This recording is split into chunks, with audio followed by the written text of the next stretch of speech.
හයි චිකු hub YouTube channel එකට ඔයාලව අදත් ආදරෙන් පිළිගන්නවා.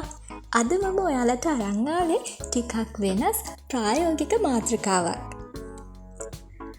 ඔයා මම අපි හැමෝම ජීවිතේ එකම එක වතාවක් හරි ආදරය කරලා ඇතිනේ. ඉතින් ඒ ආදර කතාවල සමහර පෙම්වතුන් පෙම්වතියන් ඔයා එක්ක මේ වෙනකොට ඉන්නව වෙන්න පුළුවන්. ඒත් සමහර වෙලාවට එයාලා ඔයාගෙන් වෙන් වෙලා මේ වෙනකොට දුර ඈත ඉන්නව වෙන්නත් පුළුවන්. හැබැයි ඉතින් සමහර වෙලාවට සමහර අය නම් ළඟපාතම ඉන්නව වෙන්නත් පුළුවන්. අද මම කියන්නේ කාලයක් ආදරය කරපු පරණ පෙම්වතා හෝ පෙම්වතිය ආයෙත් කොහෙද හරි ඔයාට මුණ ගැහුණොත් ඔයා මොකද කරන්න ඕන කියලා. මේක ඉතින් එක එක්කෙනාට වෙනස් වෙන්න පුළුවන්. මොකද ඔයාලගේ ආදරේ ස්වභාවය අනුව තමයි මේක තීරණය වෙන්නේ. හැබැයි ඉතින් මෙහෙම දෙයක් තියෙනවා. සාමාන්‍යයෙන් පරම පිවිතුරු ප්‍රේමය කියලා කියන්නේ ලෝකේ කොහේ කොතනක හිටියත් එයා සතුටින් හොඳින් ඉන්නවා නම් ඒක ඇති කියලා හිතන එක. එහෙම හිතලා අපිටත් පුළුවන් හිත හදා ගන්න. ඒත් ඉතින් සමහරු නම් මතක් වෙන ගානේ හෙන ඉල්ලන අවස්ථාවක් නැතුවම නෙමෙයි. ඒත් ඉතින් ඒ වගේ දේවල් නම් කරන්න හොඳ නැහැ. ඒ කොහොම වුණත් මේ පුංචි ලෝකය තුලේ එයා ඔයාට ආයෙත් මුණ ගැහෙන්න අවස්ථා ඕන තරම් තියෙනවා. ඒ වගේ අවස්ථාවක එයාට අපි ප්‍රතිචාර දක්වන්න ඕනේ කොයි වගේද කියලා පුංචි ටිප්ස් ටිකක් තමයි අද මම ඔයාලට කියන්න යන්නේ.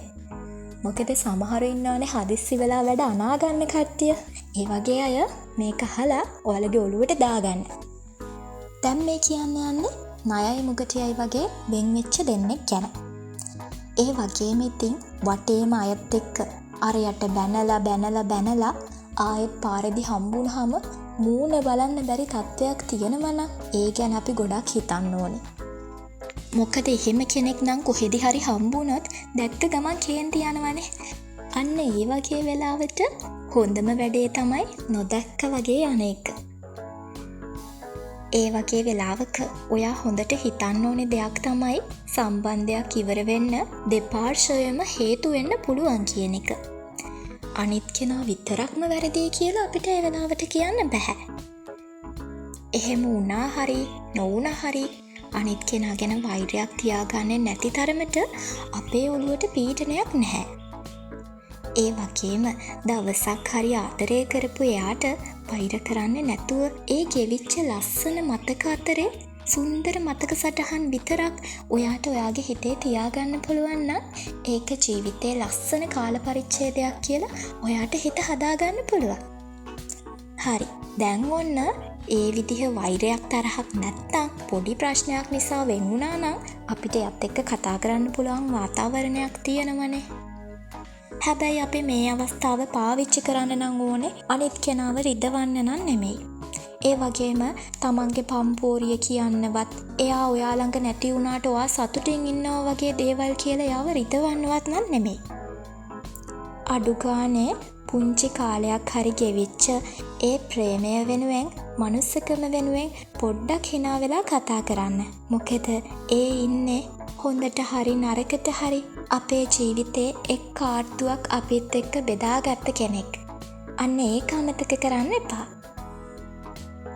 ඔන්න ඉතින් අපි එහෙම හිතලා ගිහින් කතා කරාම එයා අපි එක්ක කතා නොකර ගස්සලහක බලාගත්තොත් එහෙම නැත්තම් ඔයාව තඹ සතේකට ගණන් ගත්තේ නැත්තම් කේන්තියෙන් උත්තර දුන්නොත් එහෙම දෙයක් වුණත් ඔයා ඒක ඕනවට වඩා හිතන්න යන්න ලැජ්ජ වෙන්න ඔයාට අවමානයක් වුණා කියලා හිතන්න එපා. මොකද ඒක එයාගේ පෞරුෂත්වය සහ මානසික මට්ටම. මොකද මිනිස්සු ඔක්කොම එක වගේ නැහැනේ. හැබැයි ඉතින් එයා එක්ක දවසක් හරි ඔයා ජීවිතේ බෙදාගත්තනේ. ඒ වගේම ඔයා ගිහින් එයත් එක්ක hina වෙලා කතා කරානේ. ඒ වෙනුවෙන් ඔයාට තිබ්බ පෞරුෂත්වයට ඉවසීමට ඔයා එකෙන්ම රෙස්පෙක්ට් කරන්න ඕනේ. තව දෙයක් තමයි මෙහෙම වෙලාවක එයා ඉන්නේ කාත් එක්කද කියලා අවබෝධයෙන් බලන්න ඕනේ. එයා ඉන්නේ එයාගේ අම්මා තාත්තා සහෝදර සහෝදරියෝ එක්ක වගේ නම් එහෙම නැත්තම් යාළුවෝ එක්ක වගේ නම් අපිට ගිහිල්ලා ෂේප් එකේ ගරු සරු ඇතුව කතා කරලා එන්න පුළුවන්. ඒකත් හැබැයි ඒකට සුදුසු වාතාවරණයක් තියනවා නම් විතරයි. හැබැයි ඉතින් එයා ඉන්නේ එයාගේ අලුත් පෙම්වතා, පෙම්වතිය, එහෙම නැත්තම් හස්බන්ඩ් වයිෆ් එක්කනම්. ඒ ඉන්න මනුස්සයව ගණන් නොගෙන තමන්ගේ පරණ එක්කෙනා එක්ක කතා කරන්න නම් යන්න එපා. ඇත්තටම එහෙම වෙලාවක එක්ක සද්ද නැතුව නොදක්ක වගේ යන්න. හැබැයි ඉතින් කතා කරන්න ඕනේ නම් එතෙන්ට ගිහින් පැන්න ගමන් මං තමයි මෙයා එක්ක ඉස්සර යාළු වෙලා හිටියේ වගේ පොර ටෝක් නම් දෙන්න යන්න එපා. මොකද අපි දන්නේ නැහැනේ එයාගේ අලුත් කෙනාට එයා මොනවද ඔයා ගැන කියලා තියෙන්නේ කියලා. අනිත් එක සමහර වෙලාවට එයා පරණ ලව් එකක් ගැන එයාට කියලා නැති වෙන්නත් පුළුවන්. අලුත් කෙනා මේ මොකුත් දන්නේ නැත්තම් අපි එතෙන්ට පැනලා හොඳට ගලාගෙන ගිය සම්බන්ධයක් නිකන් චක බ්ලාස්ට් කරලා දානවා කියන්නේ ඒක එච්චර හොඳ වැඩක් නෙමෙයි. ඒක නිසා මුලින්ම බලන්න ඕනේ එයා කොහොමද අපිව හඳුන්වලා දෙන්නේ කියලා. ඒ අනුව තමයි අපි කතාව ඉස්සරහට කන්ටිනියු කරගෙන යන්න ඕනේ. ඒ වගේම තමයි අපි තවත් හිතන්න ඕනේ දෙයක් තමයි එහෙම වෙලාවක අපිත් එක්ක ඉන්නේ කවුද කියන එක. මොකද අපි මේ වෙලාවේ ඉන්නේ අපේ අලුත් පෙම්වතා, පෙම්වතිය එක්ක නම් පොඩ්ඩක් හිතන්න ඕනේ අරයත් එක්ක අපි කතා කරාම එයා මොන වගේ අපිට ප්‍රතිචාර දක්වයිද කියලා. මොකද එයා අපිත් එක්ක ඉන්නේ තරහෙන් නම් කතා කරපු ගමන් ඇනුම්පද කියන තත්වෙක එයා ඉන්න පුළුවන්.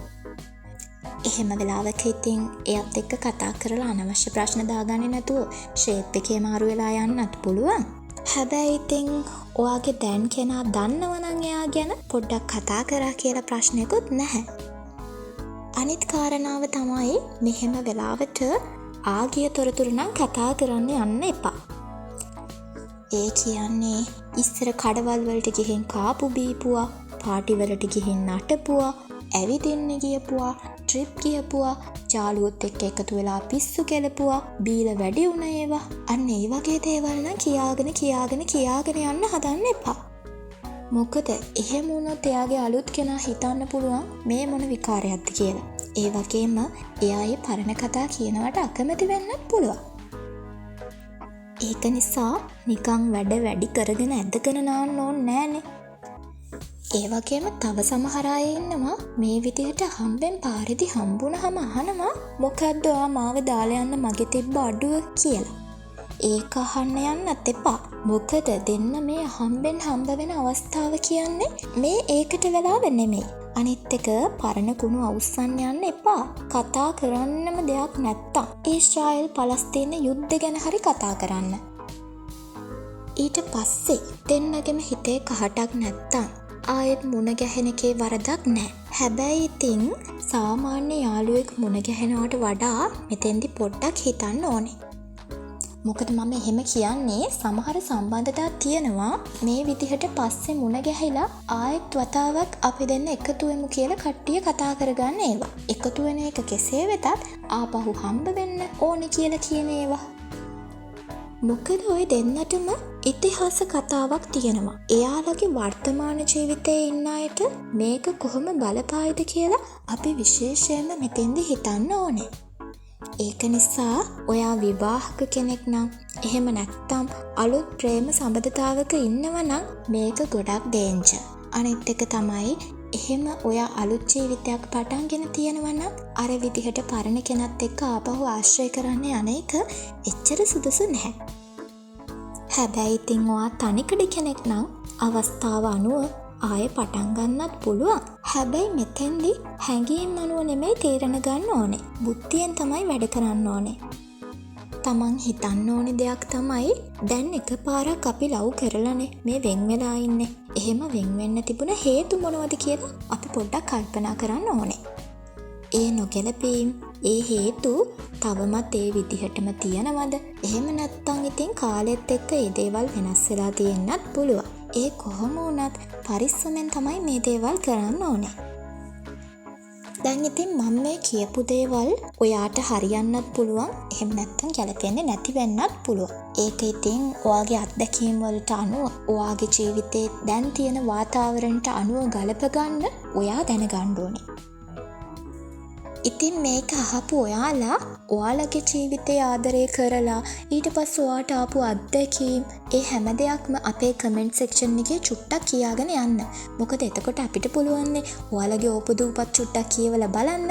ඒ වගේම ඉතින් අනිත් අයට සමහර විට ඒක උදව්වක් වෙන්නත් පුළුවන්. ඒක නිසා මගේ වීඩියෝ එක අද ඔයා වින්දානම් ඔයා මේකෙන් දෙයක් ලබා ගත්තනම් අනිවාර්යෙන්ම මගේ channel එක subscribe කරලා යාළුවෝ අතරට share කරන්න අමතක කරන්න එපා. එහෙනම් ඊළඟ දවසේ මේ වගේම වීඩියෝ එකකින් ආපහු මම එනකන් ඔයාලා හැමෝම පරිස්සමෙන් ඉන්න. මම චිකු.